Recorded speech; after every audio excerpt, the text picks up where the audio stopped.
Assalamualaikum warahmatullahi wabarakatuh. Saya Luciana Alawiyah, calon guru penggerak angkatan 9 Kabupaten Sukabumi, Jawa Barat dari Sekolah SMAN 1 Jampang Kulon.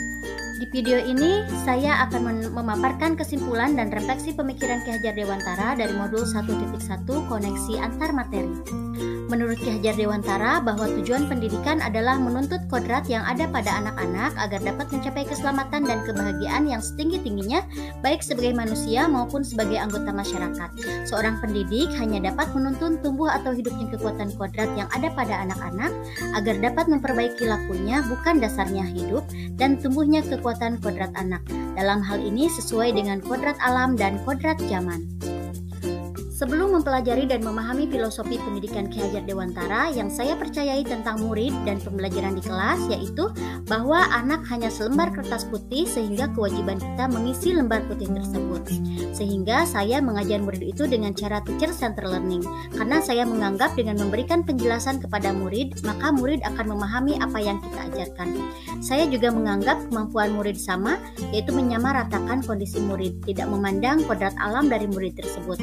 Dan pengajaran saya lakukan hanya untuk memenuhi kriteria ketuntasan dan ketercapaian pembelajaran pada mata pelajaran yang saya ampu. Kegiatan pembelajaran juga selalu dilakukan di dalam kelas. Pembelajaran berfokus pada aspek kognitif.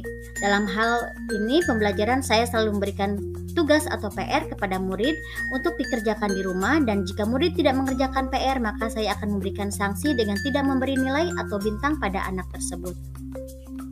Saya belum sepenuhnya menyadari akan keberadaan kodrat alam sang anak sehingga saya menganggap kondisi psikis dan sosial murid itu sama. Padahal mungkin kondisi lingkungannya mempengaruhi keadaan dan kondisi psikis dari murid tersebut. Setelah mempelajari modul 1.1 dan memahami filosofi pendidikan Ki Hajar Dewantara, saya menjadi sadar bahwa anak adalah kertas yang sudah ada coretan samar atau buram sejak lahir. Ki Hajar Dewantara juga menambahkan bahwa dengan pendidikan yang menuntun akan memfasilitasi atau membantu anak untuk menebalkan garis samar-samar agar dapat memperbaiki lakunya untuk menjadi manusia seutuhnya, yakni untuk mencapai tujuan pendidikan sejati, yaitu memerdekakan manusia. Dalam proses menuntun anak diberi kebebasan, namun pendidik sebagai pamong dalam memberi tuntunan dan arahan agar anak tidak kehilangan arah dan membahayakan dirinya. Seorang pamong dapat memberikan tuntunan agar anak dapat menemukan kemerdekaannya dalam belajar.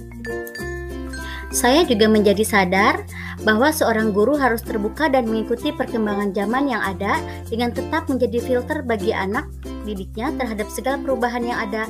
Kemudian seorang guru harus menjadi agen perubahan dengan tetap memegang teguh budaya. Dalam hal ini sesuai asas Trikon, yaitu kontinuitas, yaitu melihat sejarah, bergerak maju ke depan, tidak melupakan akar budaya masyarakat. Konvergensi, pendidikan harus memanusiakan manusia dan memperkuat nilai kemanusiaan. Dan konsentris, pendidikan harus menghargai keragaman dan harus memerdekakan pembelajar.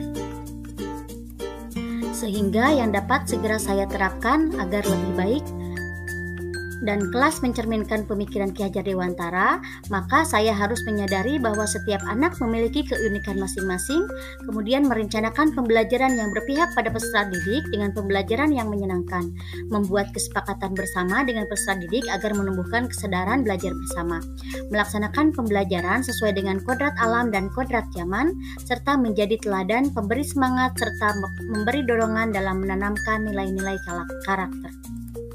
Nah, maka kesimpulannya dengan menerapkan 3 semboyan Ki Hajar Dewantara, yaitu Ingarsa Sungtulada, Ingmadia Mangunkarsa, dan Tuturi Handayani, dari depan bisa memberi teladan, di tengah bisa mengunggah semangat, dan dari belakang bisa memberi motivasi dan dorongan, sehingga dapat terwujudnya merdeka belajar. Demikian kesimpulan dan refleksi saya mengenai pemikiran Ki Hajar Dewantara. Terima kasih. Wassalamualaikum warahmatullahi wabarakatuh. Salam guru penggerak.